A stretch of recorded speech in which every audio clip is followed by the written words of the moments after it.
So this is my review of the South Africa versus England semi-final 2, and I would just say that again South Africa choked. This was your match to win. Your strength was your bowling throughout the tournament. Your batting never really hit throughout the tournament except from Laura Woodward, one magic innings from Cup, and sometimes like a 40 ball 50 from Brits or someone like happened today. But man, how do you mess that up? 23 for 3, and then Brunt and Heather Knight saved England. And Nat Saver Brunt is the player for big matches because she regularly does score big runs in semi-finals and finals. But man, and it's also because their batting is already very, very vulnerable, and their bowling will also get vulnerable because Marizan Cap is 36 years old. Then you had to bring Ismail out of retirement. Now you don't know if this is it for her. It is probably it for her because she probably thought that this would be the chance. I will come out of retirement and maybe we'll win the cup and then I'll retire again. But I don't know if she'll have the motivation to go again because it did take time for to bring retired people back to the team. I don't know how South Africa will handle this.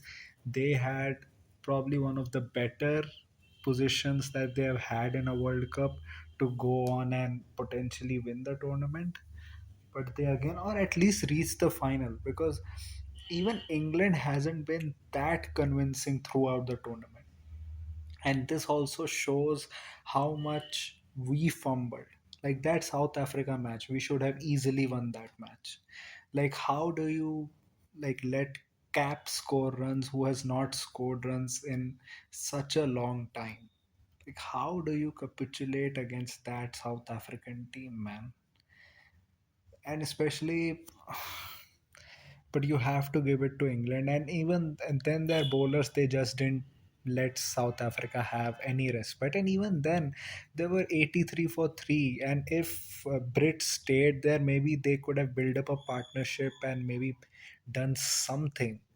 But still, just did not happen for them.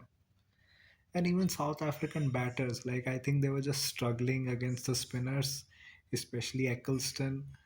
And I don't know, man. They just disappointment for them, for me, and for especially Cricket Queen as well, because she was predicting that South Africa has it to go all the way throughout the tournament, but it didn't happen.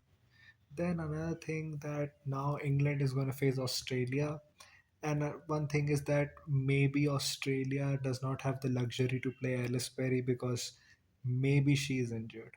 So they have to look into that as well.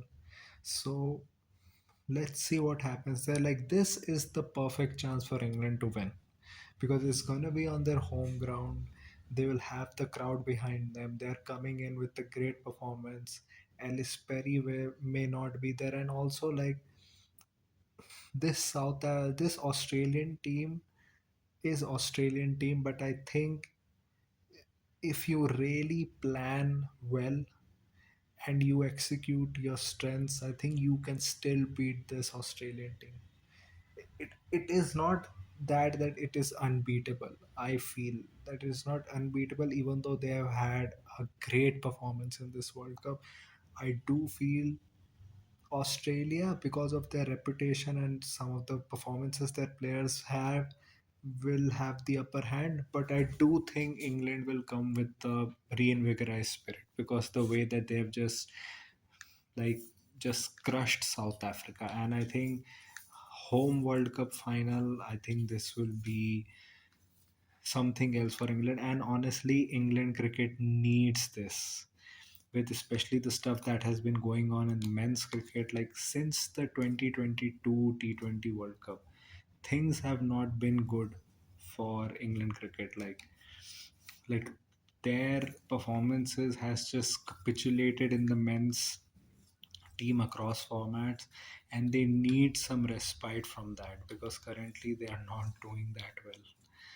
So yeah, I think I still think Australia as a team may have a higher chance, but I think England having the crowd by their side, and then their big match players are stepping up every time. So I think even if like one or two of them step up like they did today, I think England can cross. I think England can cross the line. So let's see what happens. So what do you think about the match? What do you think about my review? Tell me in the comment section. If you like this type of content, like this video, share and subscribe. If you don't, then share with those who do. My social media accounts, which are my Twitter /X account and my Instagram account, links are in the description. So go follow me on that. My UPI ID link, which is shakpo@okicici, is also in the description. So go donate any amount of money which you can, which can help me make YouTube a permanent career option. So that was it for me for today. So thank you. Goodbye. Alvida.